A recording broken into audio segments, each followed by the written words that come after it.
Fala pessoal, tudo bem? Hoje eu consegui marcar uma conversa com meu amigo Bertolucci do Partido Missão. Tudo bem, Bertolucci? E aí, Lucas? Firme? Obrigado por ter vindo aqui, ter aceitado o convite, que a conversa promete. Poxa, eu conheço o Lucas já há algum tempo. A gente é formado em economia junto pela mesma universidade, né? Começamos no primeiro, fomos até o quarto ano e meio juntos.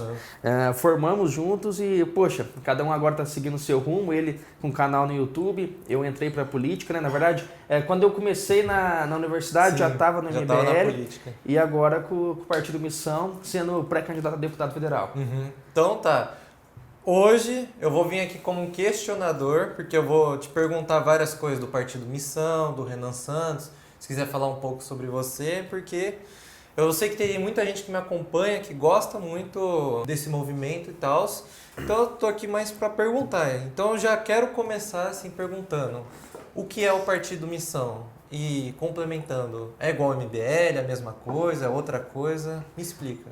Na verdade, a gente tem três braços principais. A gente tem a Valete, né? A gente está aqui com as nossas revistas, que é o nosso braço cultural. Então, hoje a gente é a segunda maior revista de política Legal. do Brasil. A gente tem o braço de militância, Sim. que é o Movimento Brasil Livre, que surgiu em 2014, aí veio as manifestações, teve a queda da Dilma Rousseff, e agora a gente tem o Partido Missão, que é o braço político da coisa em que a gente consegue lançar os nossos candidatos. Antes, somente com o MBL, a gente não conseguia lançar nossos candidatos. Então a gente ficava refém do União Brasil, do PP, do PSDB, de outros dirigentes partidários. E agora não, agora a gente tem a nossa casa, a gente é livre para poder dizer o que a gente quer, a gente tem nossos próprios planos e a gente pode lançar os nossos candidatos e fundar os diretórios quando a gente quiser. É uma coisa muito marcante, principalmente a questão do Kim Kataguiri em São Paulo na última eleição, em que ele aparecia com 10% para a Prefeitura de São Paulo. Poxa, qualquer partido que tem um candidato em terceiro, quarto lugar com 10%, é certeza que ele vai ser lançado. Certeza. E não, o União Brasil optou por se vender ao Ricardo Nunes do que dar o espaço para o Kim Kataguiri. Agora a gente não vai ter mais esse problema. Agora a gente vai lançar o Renan à presidência, né? Inclusive já teve a convenção ontem, ele é oficialmente candidato. Legal. A gente vai lançar uma chapa completa de deputados federais e estaduais aqui no Paraná e, poxa, muito provavelmente em todo o Brasil. Então, voltando, o Missão é o partido que vocês criaram, né? E o MBL seria o movimento que aconteceu lá atrás na Dilma, né? Mas os dois continuam, só que... Não, os dois continuam. É que, por exemplo, todo mundo que é MBL é missão. Entendi. Mas nem todo mundo que é missão é MBL. é MBL. Faz sentido. O Missão é o partido que propicia as nossas mudanças que a gente quer aplicar no Livro Amarelo.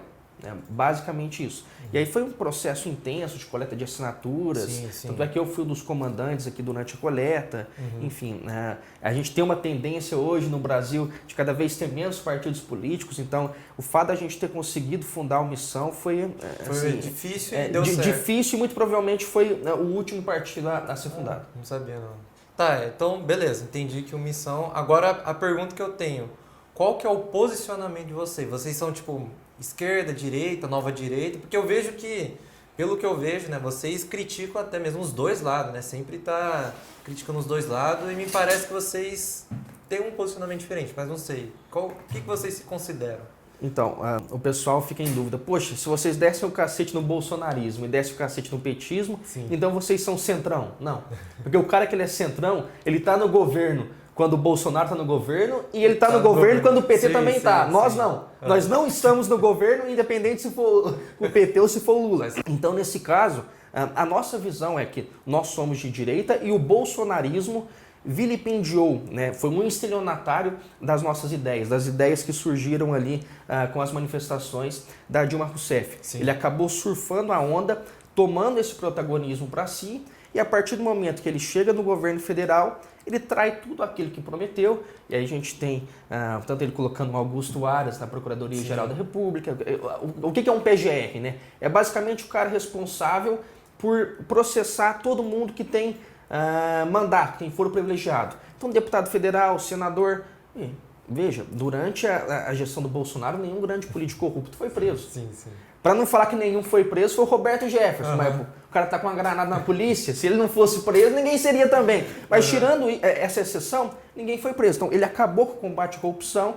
A política monetária que ele aplicou na pandemia foi uma política monetária de esquerda. Sim. Nós aqui economistas, poxa, se você olhar a base monetária, o M2, dobrou, assim aumentou então, muito. Totalmente expansionista, assim como o atual governo, o Lula também, sem contar os conchavos que ele fez. Então, saiu do PSL, foi para o PL, hoje comandado pelo Valdemar da Costa Neto. O Valdemar foi preso no mensalão, dividiu cela com o Zé Dirceu. Então a gente tem uma série de traições e a gente percebe que para você carregar o fardo da direita, é preciso você ter moral para poder apontar o dedo na cara do centrão, o dedo na cara da esquerda. E hoje a gente vê que o bolsonarismo não tem essa moral. Sim. Então a gente batalhou muito para poder conseguir o nosso partido, batalhou muito para poder construir o nosso projeto e agora a gente quer aplicar ele. Me parece mesmo que esse é o posicionamento de vocês, que é como se fosse criticando os dois lados, mas falando, olha, é assim que deveria ser. No caso, pra gente, o bolsonarismo é o centrão. Então vocês que são de direita mesmo, né? E eles não são de direita. O pessoal até brinca, nós somos a suprema direita. Né? Tem vários termos interessantes. Então, agora, minha próxima pergunta, que eu acho que é talvez o tema mais em alta, que é do Renan Santos. Ele vai ser o candidato de vocês à presidência, né? Então, assim, qual que é a visão de vocês, talvez, para a economia? Ou qual que é a visão do Renan Santos, do Missão? E também, quem, assim, pode gostar do Renan Santos? Porque me parece que o brasileiro, talvez até o jovem, eu mesmo posso me colocar nesse lugar, a gente vem de uma certa descrença com os políticos, com os presidentes, que vê que um é preso, aí sai da prisão, se torna presidente, o outro é presidente e vai para a prisão. Então a gente começa a ficar um pouco descrente. Me parece que o Renan Santos vem para ressurgir e fala, cara, é possível que pode ser que tenha um cara diferente, né? Então meu medo eu posso acreditar nele, assim? É verdade isso? Bom, é claro que quando nós jovens, vemos o que está acontecendo com a política, a gente sempre fica com o pé atrás, né? Sim. Hoje, você faz 18 anos, você começa a trabalhar ali, você tem uma dívida de 60 mil reais para poder pagar, que é basicamente a dívida do per capita hoje. Então, você vai trabalhar, muito provavelmente você dá conta de pagar os seus 60 mil. Só que você vai ter que pagar os 60 mil do cara que recebe Bolsa Família, você vai ter que pagar os 60 mil do outro cara que mora numa palafita e é improdutivo, de cidades do interior que nem mercado de fato existe, basicamente a prefeitura é a maior empresa da cidade, então você vai ter que pagar os 60 mil dos outros. Então a gente vem de uma geração sem perspectiva, uma geração justamente uma geração desesperançosa, porque a gente não viveu um boom econômico. A gente não sabe o que é andar na rua e ver todo mundo ao seu redor melhorando de vida, construindo uma casa, reformando, comprando um novo carro. Não. O que a gente vê hoje é a pessoa sai da universidade com um diploma, muitas vezes vai para um subemprego, é mal remunerada, e aí os nossos jovens estão entrando em depressão.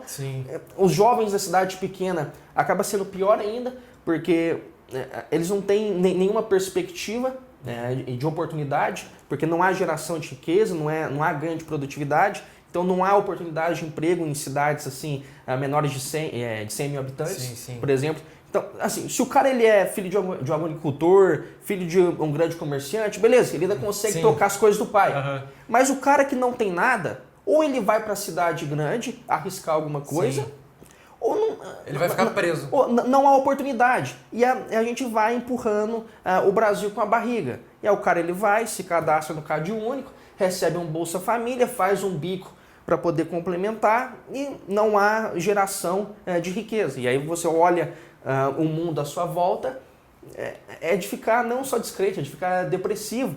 Porque enquanto os Estados Unidos está indo para Marte, por exemplo, com a SpaceX, enquanto a Índia está pousando na Lua, enquanto o Vietnã está tendo uma revolução econômica, enquanto eles estão discutindo inteligência artificial, a gente está distribuindo bujão de gás. Mais imposto todo dia, dívida aumentando, os juros a 14%, gente, mais caro. Veja, se a taxa básica de juros está em 14%, o banco ele não empresta 14%, ele vai emprestar 25%, 30% ao ano. Qual negócio que rende 30% ao ano que você consegue pagar o banco e ainda ter lucro, velho? Nenhum. E não existe isso. Então, ou você trabalha para o banco, ou você trabalha para o governo, ou você vai cometer algum crime, que é sonegar imposto. Ou se você não sonega, você não... Então, a pessoa ela é empurrada para aquilo que é de errado, Sim. entendeu? E a gente vê as pessoas, diante de ficar em uma... sem perspectiva, elas não só vão para a informalidade, como começam a dar aquele jeitinho. Então o cara vai na praia, por exemplo, ocupa um espaço da praia e fala, não, aqui é meu. Sim. Quer alugar? Aqui o guarda-sol é 100 conto. Sim. Ah não, essa parte aqui da rua é minha, agora eu sou flanelinha, quer parar aqui? É trintão, é quarentão. E a gente vê, basicamente, toda a ideia de sociedade que nós temos sendo desmontada.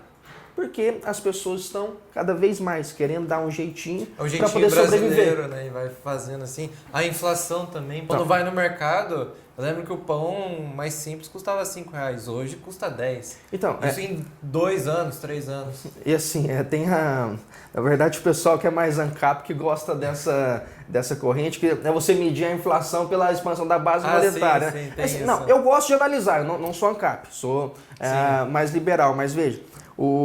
Se a gente olha quando o Bolsonaro assumiu o governo em janeiro de 2019, ele assumiu com uma base monetária de 280 bilhões. Ele entrega o governo com 510 bi, ou seja, quase dobra.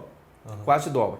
Aí os bolsonaristas podem até argumentar, mas teve pandemia. Sim, ele imprimiu muito dinheiro durante a pandemia. Depois da pandemia, ele imprimiu mais ainda, né? Sim. E não é nem ele imprimiu dinheiro, né? Ele emitiu títulos da dívida, que no final é a expansão da base monetária. Mas enfim, o Lula assume com 510.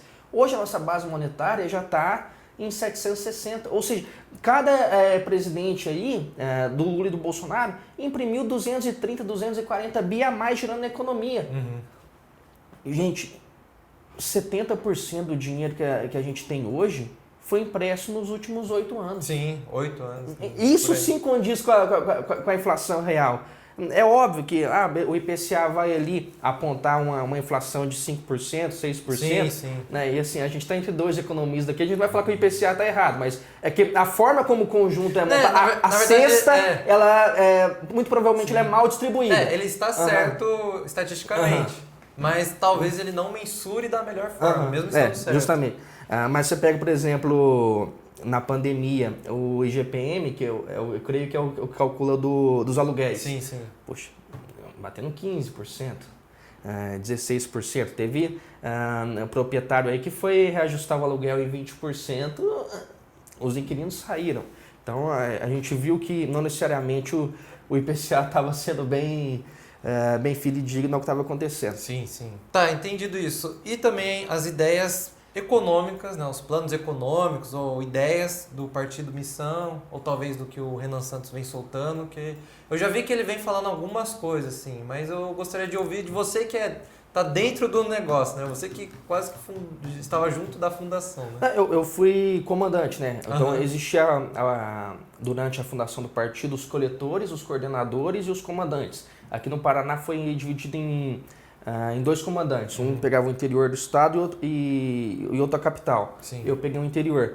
Então, Guarapuava, Ponta Grossa, Maringá, Londrina, eu que coordenei a equipe de coleta. Sobre as questões econômicas, a gente pega a Zona Franca de Manaus. A Zona Franca de Manaus hoje custa para a União 50 bi ao ano. Sim.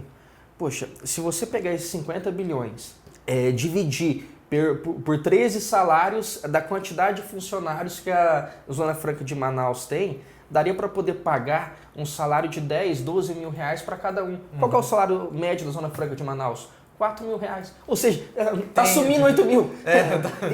E algo que não agrega produtividade, porque hoje a Zona Franca de Manaus, você pega uma moto, a moto basicamente, ela sai daqui com as peças descem ali para o Porto de Santos, para o Porto de Paranaguá, vão lá para Belém, em Belém elas vão, troca de navio para um navio de água doce, que é menor, vão para Manaus, elas são montadas lá, que basicamente não há ganho de produtividade no fato de que as peças não surgem em Manaus. Elas são levadas ali, são montadas simplesmente por conta dos benefícios fiscais. Sim, sim. E depois a moto refaz todo esse caminho. Então, o Marcos Lisboa brinca bastante que poxa, a moto 0 km mais rodada da história. E de fato, então a gente tem, por exemplo, até a Microsoft, a Sony, eu creio que a Samsung também, você tem diversas empresas que estão na Zona Franca de Manaus, já que não está agregando em nada na economia. Então, acabar com a Zona Franca de Manaus é o primeiro ponto. Isso vai economizar para a gente 50 bi ao ano. Só cortando, vocês têm basicamente uma visão de austeridade, tipo, diminuir os gastos públicos, que esse é o Brasil. Uhum. Total. A gente pega, por exemplo, se a gente faz uma reforma desvinculando o BPC do salário mínimo. Sim. O BPC é um benefício de prestação continuada. Então, qualquer pessoa que precisa de um auxílio, ela, no caso, ela recebe o salário mínimo. A questão é que toda vez que o presidente ele quer aumentar o salário mínimo, como ele é indexado, ele acaba aumentando o BPC. Sim. E, poxa, às vezes o presidente ele quer aumentar o salário mínimo, mas ele não tem condição de aumentar o BPC. Uhum. E é justo que as pessoas que estão trabalhando de fato recebam mais, porque elas que estão gerando aquele recurso. Uhum. Então, fazendo isso, a gente consegue abrir espaço orçamentário, fazendo uma reforma administrativa, cortando outros privilégios. Então, por exemplo, o juiz com férias de 60 dias, Sim. acabando com super salários. Hoje no Brasil a gente tem uma coisa que não existe em nenhum outro lugar do mundo. A gente tem o teto do salário. Qual que é o teto? O teto é o salário do ministro da Suprema Corte. Uhum. Hoje, R$47 mil. Uhum. Então, o que você entende pela palavra teto? O máximo que você pode gastar é R$47 mil. Sim. Poxa, mas eu faço isso aqui, eu faço isso acolá, eu preciso de um benefício. Beleza, então você vai querer o quê? Você vai querer um auxílio alimentação? Tá, você vai querer um auxílio transporte? Tá, beleza. Só que daí você começa a conceder diversos benefícios, e a gente vê hoje desembargador, você pega nos tribunais de justiça, nego com contra-cheque de R$1 milhão. Na UEL, a universidade que a gente estudou, a gente tem o professor ganhando 140 pau. Dá pra ver lá no portal. No portal da transparência. Sim. E isso acontece com diversas universidades, sejam estaduais, sejam federais. E eu, inclusive, fiz o meu TCC sobre isso, Sim. que é pela concentração de gasto com folha de pagamento. Uhum. Então, o teto é quanto? O teto é isso aqui, 47. O que vai sair do teto? É o auxílio alimentação, o auxílio transporte? Beleza. Tudo, além disso, vai ser cortado. Sim. Você abre espaço orçamentário. Abrindo espaço orçamentário com uma reforma administrativa, fazendo uma nova reforma tributária, porque a que está aí veio cheio de jabuti. Né? Então a gente consegue dar algumas mexidas, criando zonas econômicas especiais. Basicamente uma política que o Deng Xiaoping adotou na China. Então você pega Xangai, por exemplo, se desenvolveu bastante. Porque você criou um ambiente de negócio favorável para instalações de empresas. E aqui no Brasil a gente tem ambientes favoráveis justamente no Nordeste. O Nordeste, por exemplo, tem um potencial gigantesco para você fazer data centers. Sim. Então você esticar ali fibra ótica, tanto indo para a América do Norte, quanto indo para a Europa. Então, você transformar essas cidades, Fortaleza, você transformar São Luís, deixar que esses estados não necessariamente fiquem reféns do orçamento dos estados do Centro-Sul, faz com que eles andem com as próprias pernas. Sim. A gente destrava o espaço orçamentário, destravando, abrindo esse espaço, a gente consegue cortar os juros. Para cada 1% de juros que a gente corta, 50, 60 bi de espaço orçamentário. Então, a gente consegue, aplicando essas reformas, abrir um espaço orçamentário de 250, 300 bi ao ano. Uma economia de 200 bilhões ao ano. Ao ano.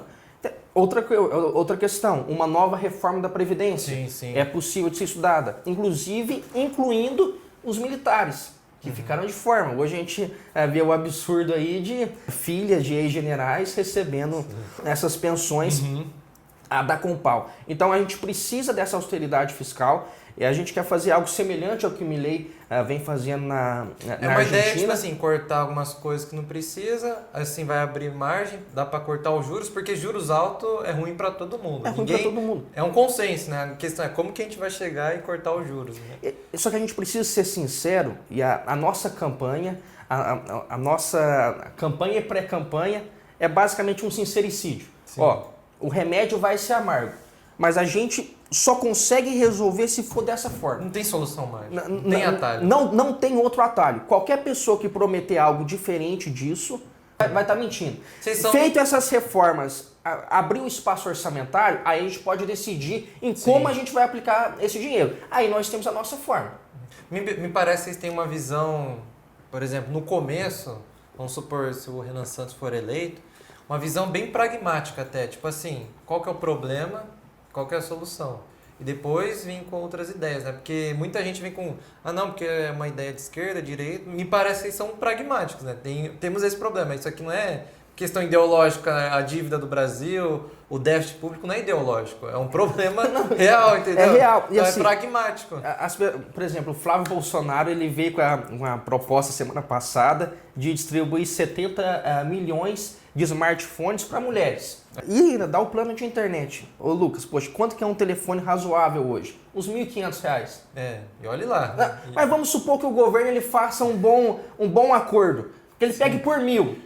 E vamos supor que a Vivo ainda dá uma internet. Ainda dá internet de graça. Pô, 70 milhões a R$1.000 dá 70 bi. Ele vai tirar esse dinheiro da onde? Você pega as emendas parlamentares. Hoje a gente tem 60 bi, 65 bi de emendas ao ano. Nossa. Quando a Dilma começou, era 10 bi. No governo Bolsonaro subiu para 30, 40, 50. E no Lula continua subindo. O Lula, que tanto criticou o orçamento secreto, continua com as mesmas práticas. A questão é que antes, as emendas do orçamento secreto, elas tinham um código, né, que era o RP2 e a RP9. Sim. Hoje eles mudaram o código, acho que é RP7. Então, na prática, o orçamento secreto continua, as emendas de relator continuam, os deputados mal sabem o que estão votando em Brasília, ele basicamente chega lá, que assim, já é uma putaria que o cara ele trabalha 3 dias na semana, porque ele não quer participar de comissão. Sim. Então o deputado ele faz o seguinte, ele trabalha terça e quarta, que vai ter as sessões, mas tem que pegar a comissão. Ele pega a comissão dia de quinta. Ele não pega nem segunda e nem sexta. Por quê? Quinta à tarde ele pica a mula, ele fica sexta, sábado, domingo e segunda na base eleitoral, ele volta para trabalhar 2 dias e meio, 3 dias na semana. E aí ele chega lá, ele não sabe qual tema que tá sendo discutido. Não sabe nada. Basicamente ele conversa com o líder do partido dele e fala, o governo tá pagando quanto de emenda? Tá pagando X, então eu vou votar. Acabou. É isso. Então, qual que é a nossa ideia? A gente não pode ser populista de falar, eu vou acabar com todas as emendas. Sim. Gente, são 60 bi ao ano. O Centrão ele ganha hoje a vida com isso e continua ganhando as eleições e as reeleições com isso, que é uma coisa que a gente tem, que é o payback. Né? Hoje a gente tem um payback, um rebote de pelo menos 20%. Então o cara vai, indica a emenda, 20% volta para ele. E ele vai pegar esse dinheiro e vai gastar na campanha eleitoral, vai distribuir saco de cimento, telha, gasolina, bujão de gás no seu reduto eleitoral e vai continuar reelegendo, e a gente tem essas oligarquias sempre dominando. Mas o que a gente consegue fazer com o orçamento? Esses 60, 65 bi, o nosso governo federal ele vai ter um plano de investimentos. O plano de investimentos vai incluir isso. Você quer destinar para qual área? Eu quero destinar para cá. Beleza. Você vai continuar destinando a emenda. Porém, você vai colher os frutos políticos disso. Mas você não vai colher os frutos financeiros. Sim. Porque o cara quer pegar o quê? Ele quer pegar e quer embolsar grana. Isso a gente não vai deixar acontecer. E veja, hoje inclusive eu gravei um vídeo aqui no Distrito Rural de Londrina descendo o cacete no Flávio Dino. Mas o Flávio Dino, por pior que seja, ele ainda tem uma atuação interessante, que ele está fiscalizando as emendas do Centrão. Coisa que nenhum outro ministro do Supremo teve coragem de fazer. Então esse tipo de coisa, alianças pontuais, a gente pode conceder. Então, a partir do momento que a gente faz o nosso plano de investimento, você quer aplicar o seu recurso, mas vai ser aplicado dessa forma. A gente vai construir, por exemplo, uma usina nuclear em determinado local. A gente vai construir um secote, que é o que a gente pega de exemplo do que o Bukele fez em El Salvador, Sim. em determinado local. A gente vai construir, por exemplo, um hospital do câncer em tal região. Você pode aplicar suas emendas com base nesse plano de investimento, mas você não vai fazer da forma discricionária, da forma como você bem entender. O que muitos deputados fazem hoje? Grande parte das emendas, o único quesito que elas têm é que uma determinada porcentagem tem que ir para a saúde. Então, é obrigatório uma certa porcentagem, não é? Só que ele não vai e destina a emenda para a cidade. e deixa a cidade de forma discricionária aplicar da melhor forma. Sim. E quando ele faz isso, muitas vezes ele recebe o payback. O que ele faz? Ele compra diversos carrinhos com isenção de imposto. Então vai lá e compra um Kwid, vai lá e compra um Fiat Cronos, dá para essas prefeituras e as prefeituras ficam cheias de carros da saúde novos e esses carros muitas vezes servem para levar principalmente no interior, isso é muito comum, levar uma pessoa a fazer um exame numa cidade maior e baterias de exames, tratamentos, coisas desse tipo. Mas a prefeitura fica lotada de ambulância e de carro da saúde novo e muitas vezes esses carros nem são usados. E muitos prefeitos ainda utilizam isso para poder ostentar. Olha, veja quantos veículos, quantas conduções eu tenho aqui no estacionamento da prefeitura, só que ele não percebe que você tem um capital parado e que ele não está sendo otimizado, ele não está sendo gasto de forma eficiente. Então, fazendo essas reformas econômicas, a gente vai abrir espaço e vai conseguir investir naquilo que a gente quer, que é principalmente a desfavelização. Dito isso, a gente tem um plano para poder executar e para poder executar esse plano a gente precisa de dinheiro. E diferentemente de todos os candidatos, a gente está mostrando da onde que vai vir o recurso. Vocês têm realmente uma estrutura, porque até agora outros candidatos que eu analisei, claro que ainda não saiu oficialmente as coisas, mas o que mais me parece tem realmente uma base sólida, tô fazendo isso, tirando isso, parece que é vocês até o momento, né? Analisando de forma honesta. Mas uma pergunta, assim, vamos dizer que foi eleito. Você acha que em 4 anos muda o país? Você acha que realmente consegue melhorar? Porque eu sei que na economia, certas ideias, principalmente aquelas que vão mais favorecer as pessoas, demoram muitos anos.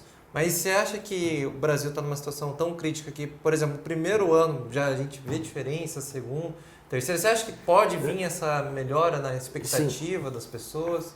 Veja, essas reformas que eu citei para você econômicas, elas serão principalmente aplicadas no segundo e no terceiro ano de gestão.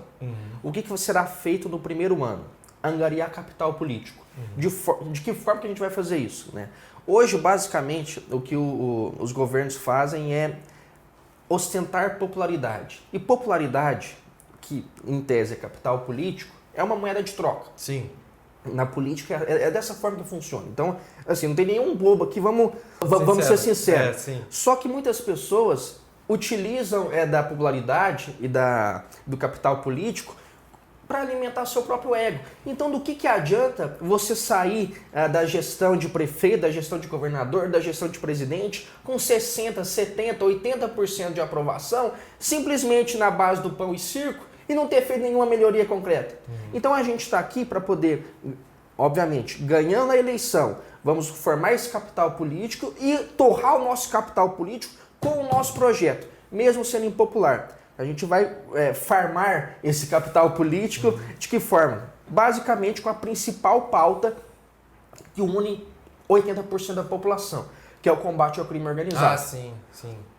Então a gente quer instaurar, eu não sei se você já ouviu falar da teoria do direito penal do inimigo, que é do Günther Jacobs, que é um jurista alemão, que ele fala da importância basicamente do direito antiterrorista, né, que é um direito penal de terceira velocidade. Ele precisa ser rápido e extremamente combativo. A gente já tem algumas pitadas de direito penal do inimigo aqui no Brasil. Por exemplo, a lei do novo cangaço. Mas a gente precisa ampliar esse escopo, que é basicamente, o sujeito faz parte de uma organização criminosa, ele não tem presunção de inocência.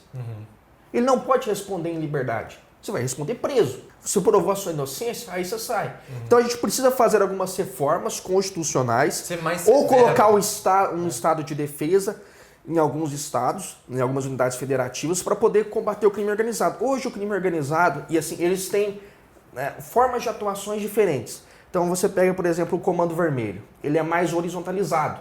Então ele basicamente ele ocupa determinadas regiões e vai instalando boca de fumo. Aí ele começa a fazer as suas rondas, coloca as barricadas, não deixa a polícia entrar. O PCC já tem uma atuação mais verticalizada, no sentido de que nós já temos muito território.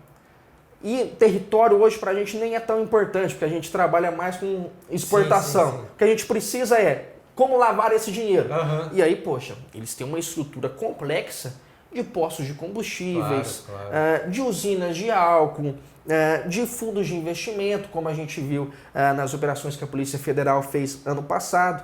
Inclusive, eu bati muito na questão do BK Bank, né, que de acordo com a Polícia Federal é o banco responsável por lavar dinheiro do PCC, da questão do metanol, que veio pelo Porto de Paranaguá. Inclusive, eu tinha feito algumas críticas ao governador aqui do Paraná, o Ratinho Júnior, que eu estou impossibilitado de comentar por questões de liminar. Mas posso falar do pai dele, né, que recebeu 24 milhões do Banco Master, um vagabundo, me processou já, perdeu inclusive 2 liminares, enfim, não tenho medo. Então a gente quer trabalhar dessa forma, colocando o nosso direito penal do inimigo, colocando, por exemplo, uma nova lei de execução penal. Sim. Aqui no Brasil, veja, a lei de execução penal ela é de 1983 84, que é basicamente a lei que você pode cumprir 1/6 da pena.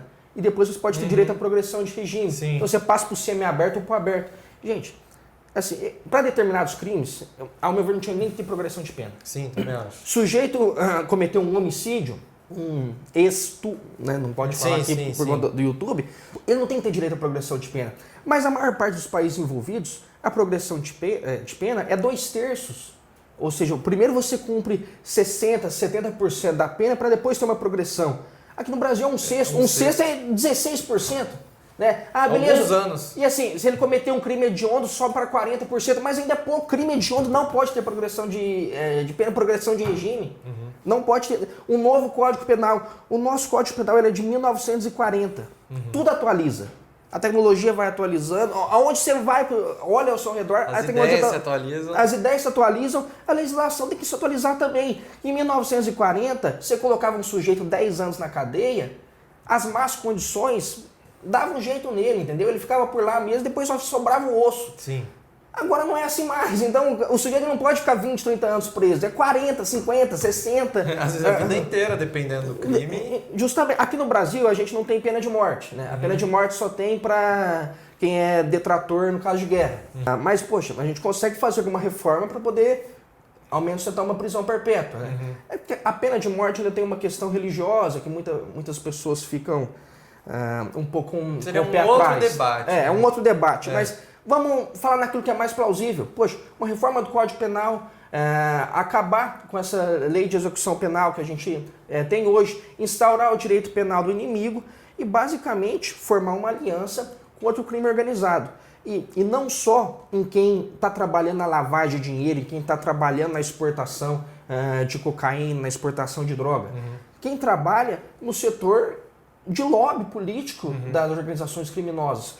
Poxa, o governo federal recebeu a dama do tráfico com o tapete vermelho lá em Brasília. A gente tem hoje influenciadores, você pega o Oruan, você pega o Pose do Rodo, que trabalham, né, pro Comando Vermelho. Sim. Né? No caso, o Oruan é filho de um dos chefes do Comando Vermelho. O Pose do Rodo foi traficante do Comando Vermelho. E eu posso falar isso aqui sem medo de ser processado. O MC Rian SP, lavava dinheiro pro PCC. Eles são o braço artístico, o braço de comunicação da organização criminosa. Eles também têm que ser combatidos. Né? Então a gente precisa de um combate multidisciplinar. E para isso a gente tem que entender que a liberdade dessas pessoas que fazem parte da organização criminosa vai ter que ser restrita. Vai ter que ser muito restrita. E olha quem está falando isso é um exímio defensor da liberdade. Eu também acho. Para ter liberdade, você precisa de regras também, de certa forma. Senão, com certeza, vai perder o controle. Beleza, Bertolucci. A gente falou do Missão, do Renan Santos e vários temas. Agora eu vou perguntar sobre você, né? Quais pautas você quer trabalhar? Bom, como pré-candidato a deputado federal, a principal pauta, a gente precisa propor uma CPI dos portos aqui no Brasil. Então, pegar o Porto de Paranaguá, dominado pelo PCC, pegar o Porto de Santos, também dominado pelo PCC, os portos de Fortaleza eram dominados pelo PCC, o Comando Vermelho dominou agora, então, ou seja, estão começando a horizontalizar, a trabalhar com um modus operandi parecido com o primeiro comando da capital. Então, fazer uma CPI dos portos é extremamente importante. Segunda questão, eu tenho como eu tinha dito, a questão do meu trabalho de conclusão de curso, uma simpatia muito grande pela pauta de educação. E hoje, poxa, a gente que estudou na UEL, a gente via como que eram as condições da infraestrutura do local. Às vezes a gente até desanimava de, às vezes, ter aula porque o projetor não funcionava. Você ia no banheiro, loucura, tudo pichado. Então, poxa, isso porque a nossa é estadual, né? As federais, em regra, são mais deterioradas ainda. Não tem papel higiênico, não tem detergente, quanto mais bolsas de pesquisa. E veja, a UEL ela custa aos cofres públicos 1 bi e 200 milhões ao ano. As universidades federais estão todas nesse patamar. E, pelo estudo que eu fiz, cerca de 94% do orçamento das universidades brasileiras estão concentrados com folha de pagamento. Ao estar concentrado com folha de pagamento, você não tem espaço para P&D. Pesquisa em desenvolvimento, você não tem espaço para investimento direto ao aluno. Né? Tipo, só pagando custo.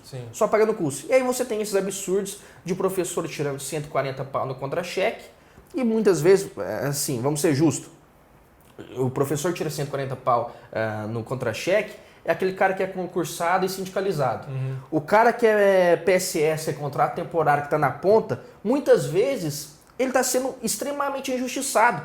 Porque ele tem doutorado e ele está recebendo 3, 4 mil reais. Uma pessoa que tem doutorado não pode receber 4 pau. Não pode. Então, não é a esquerda que é a favor de combater a desigualdade? Vamos começar a combater a desigualdade dentro do funcionalismo. Então, fazer uma reforma orçamentária dentro das universidades é extremamente importante, é de extrema importância para a gente poder conseguir investir em pesquisa e desenvolvimento e não ficar nesse lero-lero ali, que está virando basicamente uma máquina de imprimir diploma, e isso não está agregando em nada na sociedade em si. Você não está tendo pesquisas que revolucionem, que agreguem produtividade, que tornem a vida das pessoas mais fácil, que fazem as pessoas ganhar mais dinheiro.